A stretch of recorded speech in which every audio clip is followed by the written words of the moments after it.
Yes, जो आज आपकी क्लास होने जा रही है वो बहुत स्पेशल है, विशेष क्लास है। और क्लास विशेष क्यों है? क्योंकि आज पहले तो मैं आप सबको नमस्ते कहूँगी, सुप्रभात। सब लोग उठ गए हैं ना अच्छे से? तो ये ध्यान, आज जो है हमारा एक विशेष दिवस है। आज एक ऐसे व्यक्ति का जन्मदिन है जिन्होंने जब जन्म लिया था तो उनका ईश्वर में आस्था नहीं थी, लेकिन धीरे-धीरे उनकी ईश्वर में आस्था होती गई और उन्होंने अपनी कम उम्र में ही पूरे विश्व में अपना स्थान बनाया था। तो आज उस एक ऐसे व्यक्ति का जन्म दिवस है और उनके इन्हीं कार्यों की वजह से, उनके इन्हीं कृत्यों की वजह से उन्हें हम आज उनके नाम पर हम दिवस भी मनाते हैं। तो आपको आज ऐसे व्यक्ति से का के विषय में हम बात कर रहे हैं जिनका आज जन्म दिवस भी। आप कुछ कैस सोचेंगे कि किसका जन्म दिवस है आज? मैम किसी का तो होता ही है बेटा। तो आज जिस व्यक्ति का जन्म दिवस है, थोड़ा सा हम उनके विषय में जानेंगे और मैं आपके साथ जो शेयर कर रही हूँ उससे आपको पता लग जाएगा किसका जन्म दिवस है और उन्होंने क्या-क्या उनके विचार बहुत अच्छे थे। उनके विचार थे कि हमें कभी भी अपने लक्ष्य से पहले रुकना नहीं चाहिए। हमें हमेशा ऐसे कार्य करने चाहिए कि हम जो कार्य कर रहे हैं, वो हमें अपने लक्ष्य तक पहुँचने से पहले रोके नहीं, बाधा नहीं डाले। तो उनका जो कार्य है, उन्होंने महिलाओं के लिए भी बहुत अधिक कार्य किया। तो आज हम ऐसे व्यक्ति के विषय में जानेंगे और उनके साथ-साथ उनकी जो आस्था थी, उनकी जो शक्ति थी, उसके विषय में जानते हुए हम आगे विषय को पढ़ेंगे। तो जिसका आज जन्म दिवस है, वो थे मैम सुभाष चंद्र बोस। नहीं सुभाष, मैम सुभाष नहीं, चंद्र मदर बोस। टेरेसा। नो। तो आज जिनका जन्म दिवस है, आपको एलिजिबल है? Yes ma'am. Yes ma'am. Yes share हो रहा है? मैम।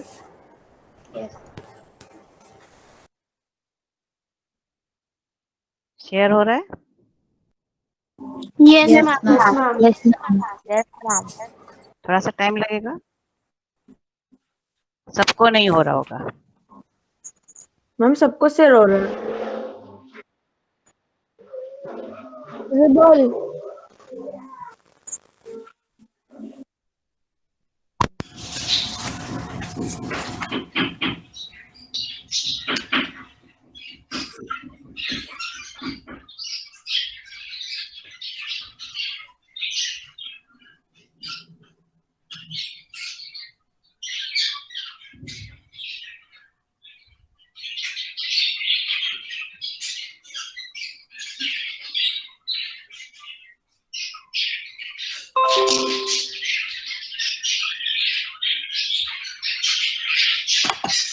सबको शेयर हो रहा है?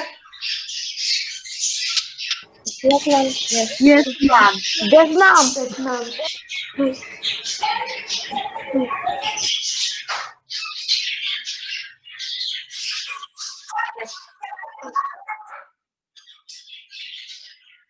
और मेरे हिसाब से शायद सबको शेयर नहीं हो रहा है, क्योंकि मेरा थोड़ा सा गड़बड़ कर रहा है।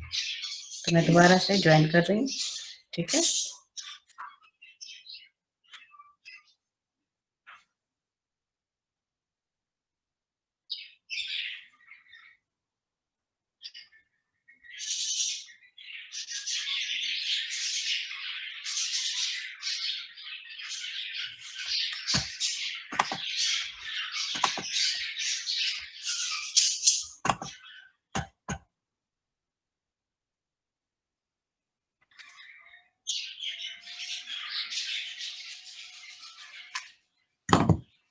अब सबको विजिबल है?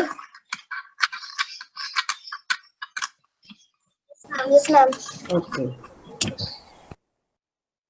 तो आज हम जिसकी बात कर रहे हैं वो व्यक्ति हैं आपके, किसकी शक्लें दिख रही है? स्वामी विवेकानंद की। तो जिसकी हम चर्चा कर रहे हैं वो है स्वामी विवेकानंद, जिन्होंने हमारे देश के कम उम्र में होते हुए भी देश को बहुत अधिक की ऊंचाइयों तक पहुंचाया है। तो इनका जो हमेशा जो मुख्य मोटो रहा है आपके लिए, वो है कि हम कभी ये ना कहें कि हम कुछ कर नहीं सकते, क्योंकि हम अनंत हैं, हमारी शक्तियां अनंत हैं। हम कुछ भी कर सकते हैं। तो हमेशा से इन्होंने ये चाहा कि जो हम कर रहे हैं वो कम नहीं है। हमेशा से उन्होंने चाहा कि हम जो कार्य करें वो कभी भी समाप्त ना होने वाला हो, और इसीलिए उन्होंने हमेशा ऐसे कार्य किए कि व्यक्ति जो है जो भी कार्य करे वो अच्छे से करे और ऊंचाइयों तक करे। तो उनके इन्हीं कृत्यों की वजह से हम उन्हें जानते हैं। और उन्होंने बहुत कम उम्र में, उनका जन्म दिवस है आज 12 जनवरी को, उन्होंने आज से लगभग 158 वर्ष पूर्व उनका जन्म हुआ था। और उन्होंने उस समय पर हमेशा से युवा शक्ति को आगे बढ़ाने के लिए कुछ ना कुछ कार्य किए। और जो युवा शक्ति होती है उसके अंदर कौन कौन आता है? युवा शक्ति के अंदर कौन था? हम सब हम सब हम सब हम सब में मैम, महिलाएं भी हैं और हम सब पुरुष भी हैं। पुरुष भी आते हैं, महिलाएं भी आते हैं, बालक भी आते हैं, बालिकाएं भी आती हैं। तो उन्होंने कहा था कि जो महिलाएं होती हैं, जैसे आपके एक पक्षी उड़ता है तो वो दोनों पंख होते हैं तभी उड़ सकता है। तो जब भी दुनिया के कल्याण का कोई कार्य होता है तो उसके लिए महिला की स्थिति में सुधार होना आवश्यक है, क्योंकि जिस समय पर वो पैदा हुए थे उस समय पर महिलाओं की स्थिति बहुत खराब थी। तो वो चाहते थे महिलाओं की स्थिति सुधरे, और इसलिए उन्होंने बहुत सारे महिलाओं के सुधार के लिए कार्य किए, महिलाओं के समाज में कल्याण के लिए कार्य किए। और उनके इन्हीं कार्यों से प्रेरित होकर उनकी एक शिष्या बनी, जिनका जो थी आयरिश महिला थी, जो बाद में उनकी शिष्या बन गई। और उनका नाम बाद में पड़ा भगिनी निवेदिता। क्या नाम पड़ा उनका? भगिनी निवेदिता। पहले उनका नाम था मार्गरेट एलिजाबेथ नोबेल। उन्होंने स्वामी विवेकानंद के जो विचार थे उनको बहुत सुना, बहुत प्रेरित हुई उनसे, और वो भारत आ गई। और उन्होंने सोचा कि भारत आकर क्यों ना मैं भी भारत के लोगों के साथ मिलकर अपने यहाँ के लोगों के लिए कार्य करूं, उनको सुधारने का क्या करूं। तो क्योंकि महिलाओं की स्थिति बहुत खराब थी, तो उन्होंने सबसे ज्यादा किस चीज पर ध्यान दिया? महिलाओं की शिक्षा के लिए ध्यान दिया। उन्होंने कहा कि क्योंकि उस समय पर जो बड़े बड़े धनाढ्य लोग थे, जो अमीर लोग थे, वो भी अपने संभ्रांत लोग थे, वो भी अपने घरों से लोगों को शिक्षा के लिए नहीं भेजते थे। तो उन्होंने कहा कि शिक्षा तो बहुत जरूरी है, और लड़कियों के लिए तो शिक्षा बहुत जरूरी है, क्योंकि एक लड़की अगर शिक्षित होती है तो पूरे परिवार को शिक्षित करती है। तो इसलिए उन्होंने स्त्री शिक्षा को बढ़ावा दिया, और उन्हीं के प्रयासों से धीरे धीरे यह संभव हुआ कि स्त्रियां भी शिक्षा के लिए प्रेरित हो पाए। और जब शिक्षा आ जाती है तो क्या विशेष होता है? कौन बताएगा? जब शिक्षा आपके पास आ जाए तो क्या विशेष होता है? यस क्लास, यदि शिक्षा आपके पास हो तो क्या विशेष होता है? क्लास आवाज आ रही है? चीजों को और अच्छे मैम हम सब कुछ समझ सकते हैं। हाँ बिल्कुल, आप सब जब यह स्त्री को शिक्षा मिलती है तो पूरा परिवार, क्योंकि आपके घर में भी आपकी मदर हैं, फादर हैं, तो मदर जो होती है वो ज्यादातर आपकी शिक्षा का ध्यान देती है। तो जो शिक्षा होती है, और एक महिला अगर शिक्षित होती है वो सबको शिक्षा प्रदान करती है। तो इसीलिए उन्होंने शिक्षा पर जोर देना शुरू किया, और उनकी शिक्षा पर जोर देना, जब शिक्षा प्राप्त हो जाती है तो धीरे धीरे महिलाएं आगे बढ़नी शुरू हुई, अलग अलग क्षेत्रों में आगे बढ़नी शुरू हुई। और इसीलिए महिलाओं के जो है उन्हें शक्ति का प्रतीक माना गया। किसका प्रतीक माना गया? शक्ति का। तो जो ये हमारा आज का दिवस है, हम इसको राष्ट्रीय युवा दिवस के रूप में मनाते हैं। और इस राष्ट्रीय युवा दिवस को आज जिस चीज पर हम समर्पित कर रहे हैं वो है महिलाएं। हम महिलाओं के ऊपर समर्पित कर रहे हैं, और महिलाओं के ऊपर क्योंकि हम समर्पित कर रहे हैं अपना आज का दिवस, तो इसलिए इसे हम मिशन शक्ति भी कहते हैं। और मिशन शक्ति के अंतर्गत हम आज उन महिलाओं के बारे में भी जानेंगे जिन्होंने अलग अलग क्षेत्रों में कुछ ना कुछ नया योगदान दिया, अपना योगदान दिया, पुरस्कार प्राप्त किए। और आप में इनमें से कईयों को तो आप जानते भी नहीं, बिल्कुल आप जानते हैं। तो जिनको आप जानते हैं उनके विषय में भी हम जानेंगे, और जिनको आप नहीं जानते उनके विषय में मैं आपको बताऊंगी। तो आज हम पहले जिनको आप जानते हैं उनके मैं कुछ शेयर कर रही हूँ, आप बताइएगा इनमें से किस किस ने किस किस क्षेत्र में स्थान प्राप्त। मैम मदर टेरेसा, यस, ये तो हो गई मदर वो टेरेसा। सामाजिक इंदिरा गांधी, कल्पना चावला और लता मंगेशकर लता एक मंगेशकर भी है। मैम लता मंगेशकर, लता मंगेशकर। मैम ये कृष्णा सोबती मैम कृष्णा सोबती भी कृष्णा है। सोबती ओके, अच्छा, इनमें से जो आपका मदर टेरेसा है वो किस क्षेत्र, हाँ, और जो मैम किरण बेदी। ओके, जो मदर टेरेसा है वो किस क्षेत्र से जुड़ी है?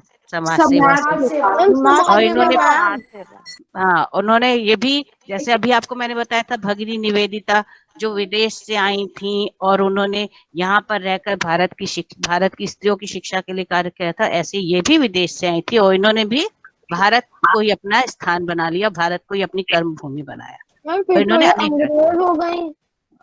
तो अंग्रेज नहीं हुई लेकिन भारतीय नागरिकता हो गई, तो एक तरह से भारतीय मानी गई। और इन्होंने नोबेल शांति पुरस्कार प्राप्त किया। और मैम इसके उन्हें हिंदी आती थी। बिल्कुल कलकत्ता में थी, बंगला सीख गई थी। और उसके बाद जो नाम है इसमें हमने इंदिरा गांधी, ये तो इनसे आप तो परिचित हैं अच्छी तरह। श्रीमती इंदिरा गांधी हमारे देश की प्रथम प्रधानमंत्री, महिला प्रधानमंत्री पहली हुई। मैम राहुल गांधी की यस मैम रिश्तेदार है। हाँ, मैंने उनकी चर्चा नहीं कर रही, मैं महिलाओं की चर्चा कर रही हूँ। उसके बाद किरण बेदी जो थी उनके विषय में, जो ये थी पहली महिला आईपीएस अधिकारी, पहली महिला आपकी आईपीएस अधिकारी है।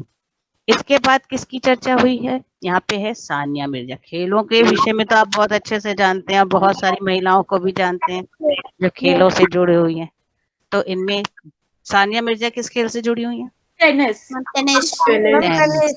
टेनिस से।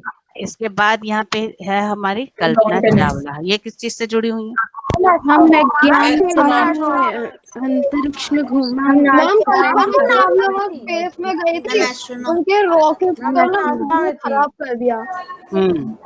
अच्छा, इसके बाद है इंजन में आग लग गई थी, वो एस्ट्रोनॉट भी थी। हाँ, एस्ट्रोनॉट भी थी। उसके अलावा यहाँ पे है लता मंगेशकर। तो लता मंगेशकर गाने एक मिनट सर, एक साथ मत बोलिए। तो नंदिनी जी आप बताइए जरा थोड़ा सा। मैम वो एक सिंगर है। सिंगर हैं और किस पुरस्कार से सम्मानित है आपको पता है? No ma'am. भारत का सर्वोच्च पुरस्कार होता है भारत रत्न, उससे सम्मानित उन्हें प्राप्त है वो। और इसके नीचे जिनका तस्वीर आपको दिखाई दे रही है ये है कृष्णा सोबती। और ये तो हमने कहानी भी पढ़ी है।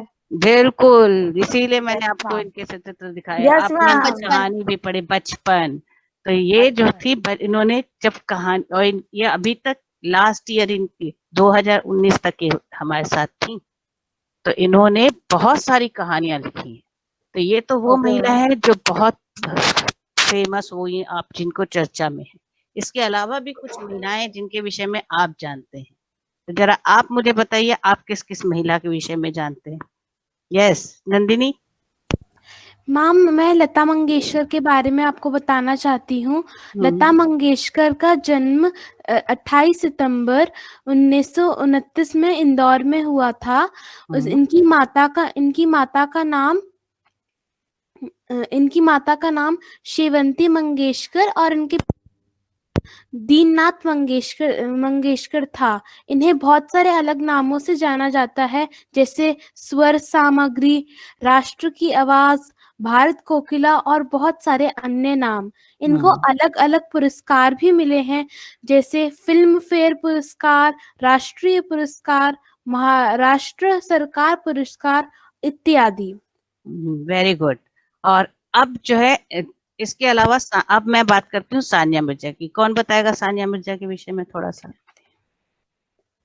मैम मैं आपको सानिया मिर्जा के बारे में कुछ बताना बताइए। सानिया मिर्जा का जन्म 15 नवंबर 1986 को मुंबई में हुआ। इनकी माता का नाम नसीमा मिर्जा और पिता का नाम इमरान मिर्जा था।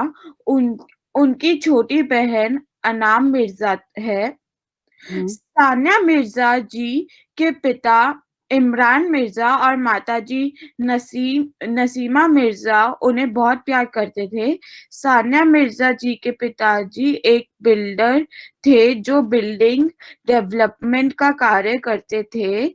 अनन्या, अब ये बताइए, सिर्फ इतना बताइए कि उन्होंने कौन कौन से पुरस्कार जीते। Yes ma'am. इन्होंने अर्जुन पुरस्कार प्राप्त किया और भी अनेक पुरस्कार इन्होंने राष्ट्रीय खेल, अंतरराष्ट्रीय खेलों में प्राप्त किए हैं। और ऐसी ही अन्य महिलाएं भी हैं जो अलग अलग खेलों में रही हैं, जैसे आपने पद्म भूषण भी मैम इनको पद्म भूषण पुरस्कार भी मिला था। यस, पद्म भूषण भी मिला है। ऐसी साइना नेहवाल के बारे में बताओ। हाँ बताइए। साइना नेहवाल का जन्म 17 मार्च 1990 में हुआ था। वो एक इंडियन प्रोफेशनल बैडमिंटन की खिलाड़ी है।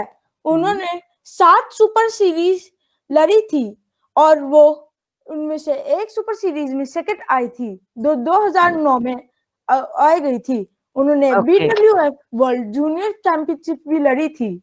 ओके, तो अब मैं जिस खिलाड़ी के विषय में आपको बताने जा रही हूँ, आपने उनका नाम नहीं सुना होगा,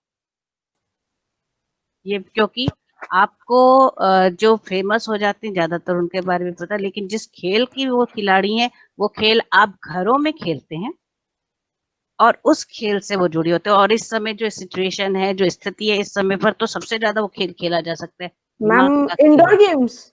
जी हाँ, इंडोर गेम्स की है वो, और वो है तानिया सचदेव। यस, वो शतरंज की खिलाड़ी है और उनका नाम है तानिया सचदेव। और वो ऐसी खिलाड़ी हैं जिन्होंने महिला ग्रैंड मास्टर के FIDE का खिताब जीता हुआ है। वो 2005 में भी सम्मानित हुई, 8वीं भारतीय खिलाड़ी बनी। 2006 में राष्ट्रीय महिला प्रीमियर चैंपियनशिप जीती। 2007 में उन्होंने तेहरान में एशियाई शतरंज चैंपियनशिप जीती। उन्होंने 2009 में अर्जुन पुरस्कार भी प्राप्त किया।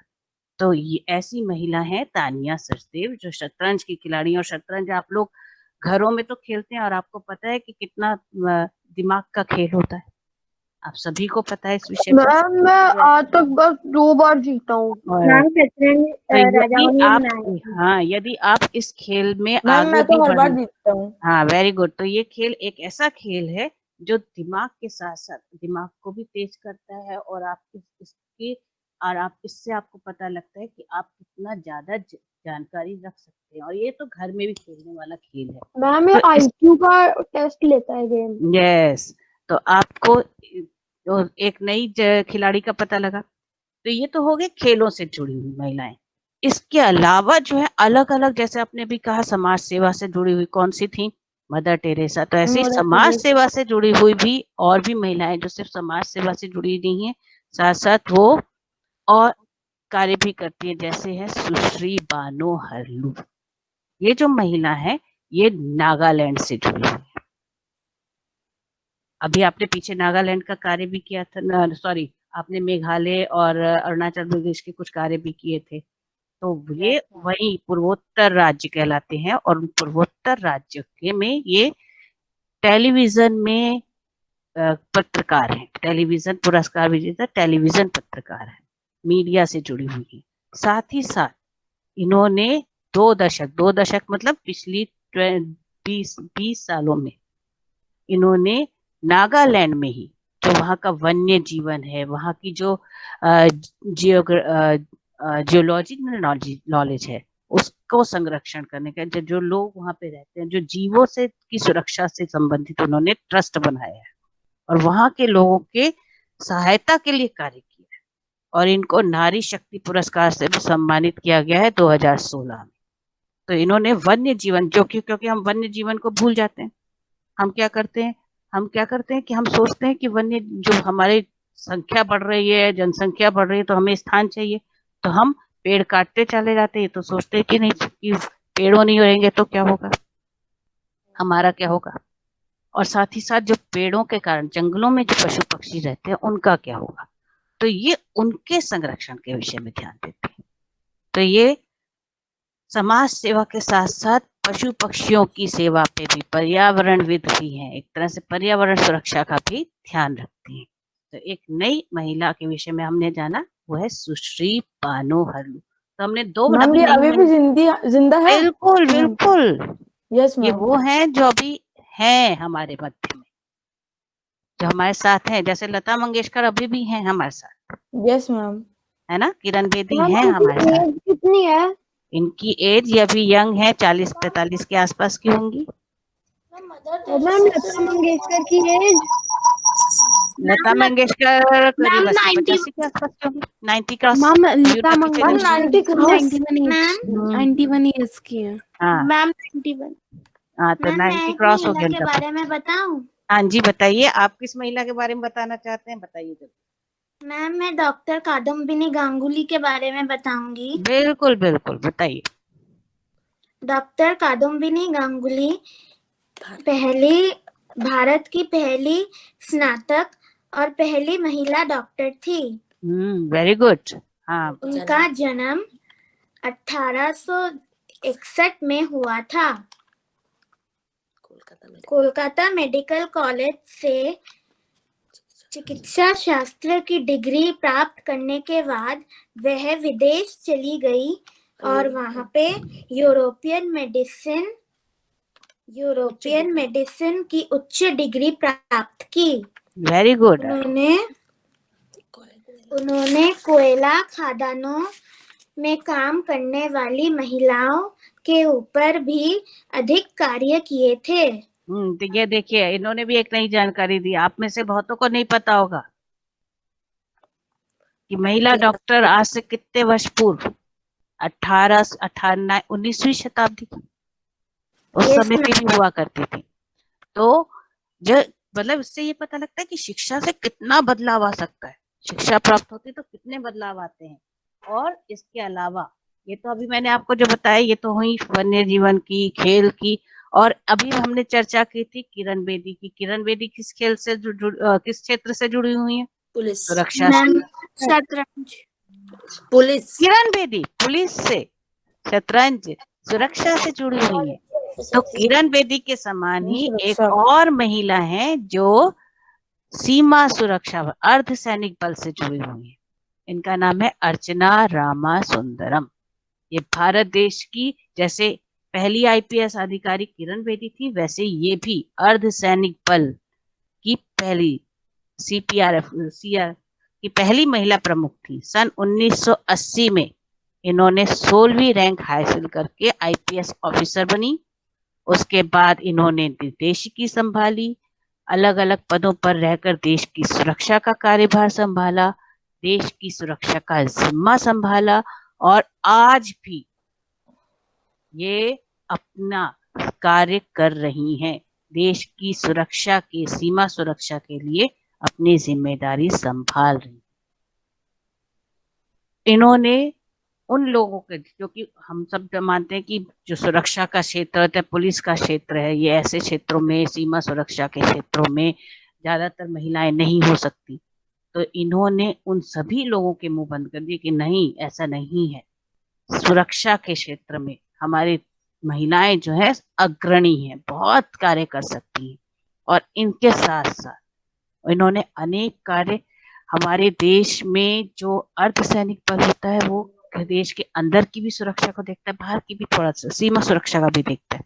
तो उस पर इन्होंने ध्यान दिया और इन्होंने जितने भी देश के अंदर अपराध होते थे उनको संभालने का, उनको सुधारने का, उनको रोकने का भी प्रयास किया।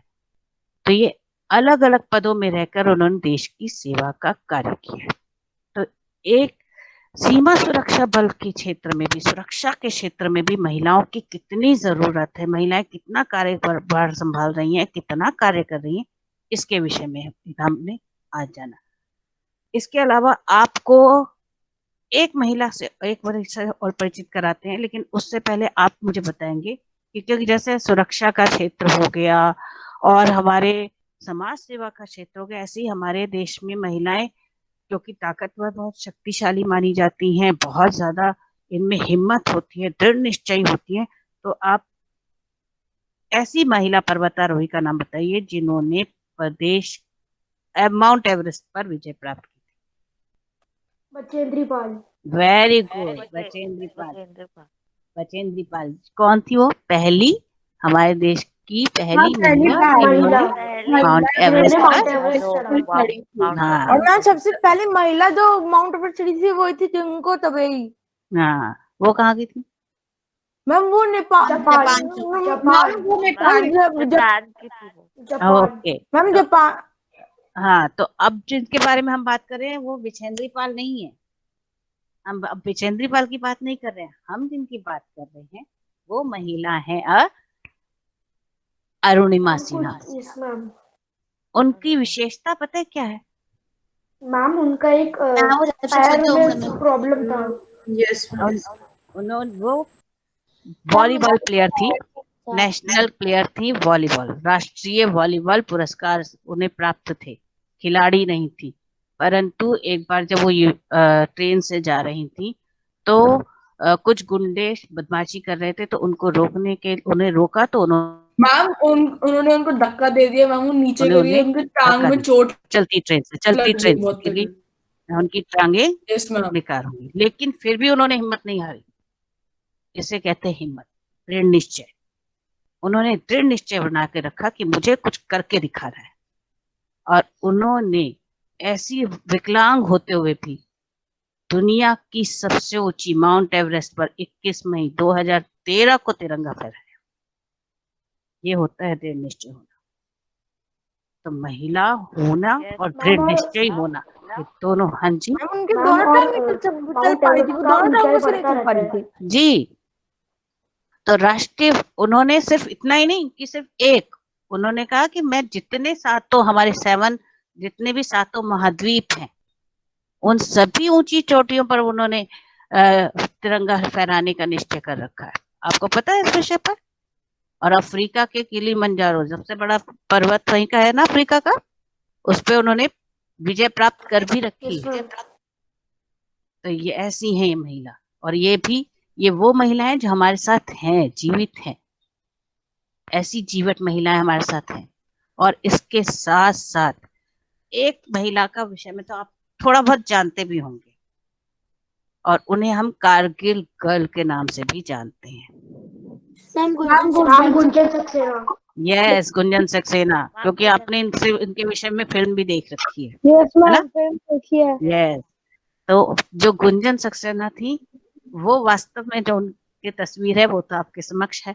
उनपे मूवी बनी है। बिल्कुल बनी है। तो क्योंकि जो हमारी महिलाएं ऐसी होती हैं, जो जीवट होती हैं, जो दृढ़ निश्चयी होती है, जो कुछ करके दिखाती हैं, उन पर फिल्में बन जाती। तो इन पर भी बनी। और इनकी विशेषता क्या थी कि कारगिल युद्ध में जब हमारे देश पर आतंकवादियों ने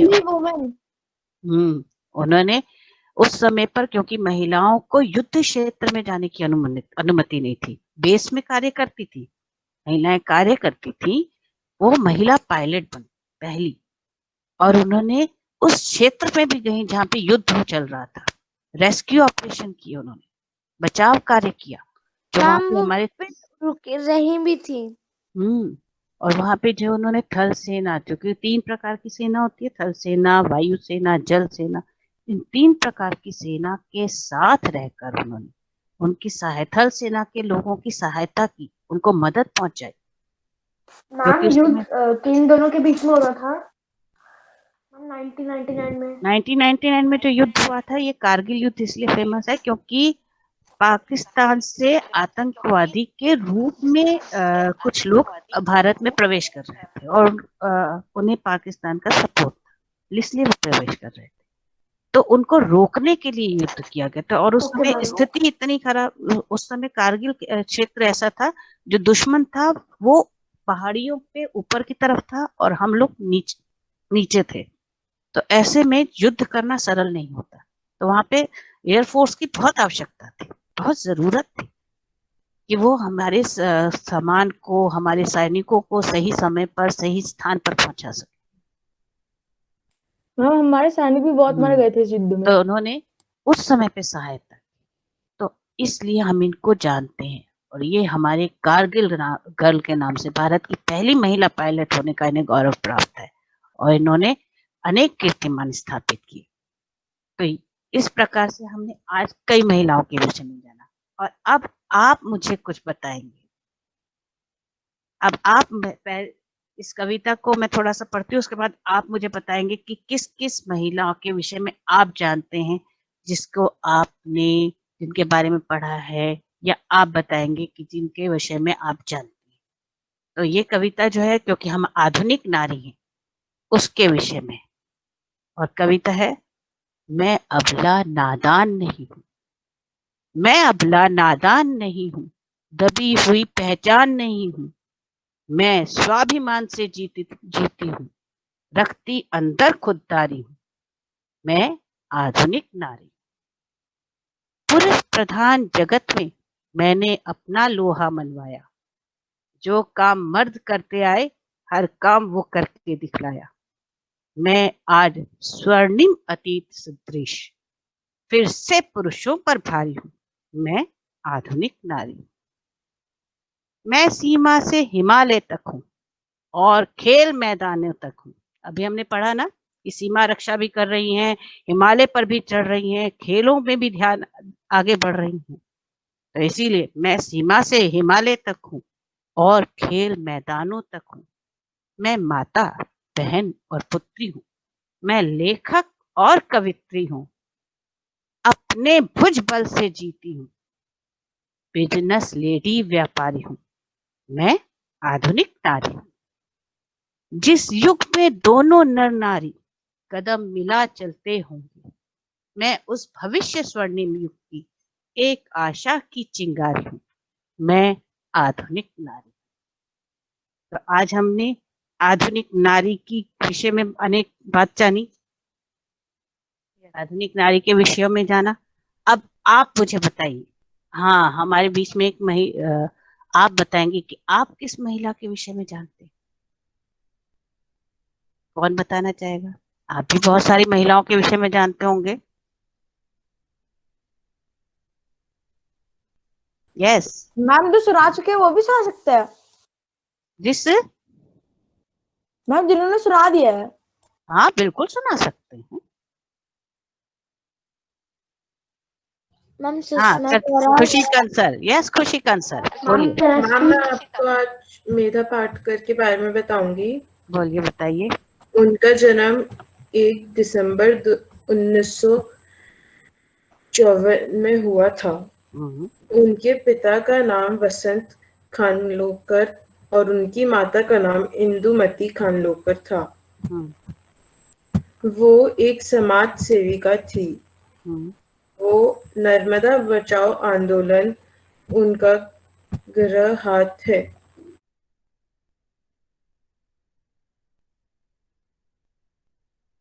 स्टार्ट। Okay ma'am. सुप्रभात, मैं कृतिका गारी आज आपको नारी शक्ति के ऊपर एक कविता सुनाने जा रही हूँ। नारी तू महान है, तेरा भी अभिमान है, शक्ति का तू रूप है, तुझ में भी भगवान है, नारी तू महान है। धन्यवाद। वेरी गुड, बहुत अच्छे। क्लैप। तो आज हम लोगों ने बहुत कुछ जाना। आज हमने एक नई विषय पर जानकारी हासिल की, महिलाओं के विषय पर। आई होप आप सबको अच्छी लगी होगी।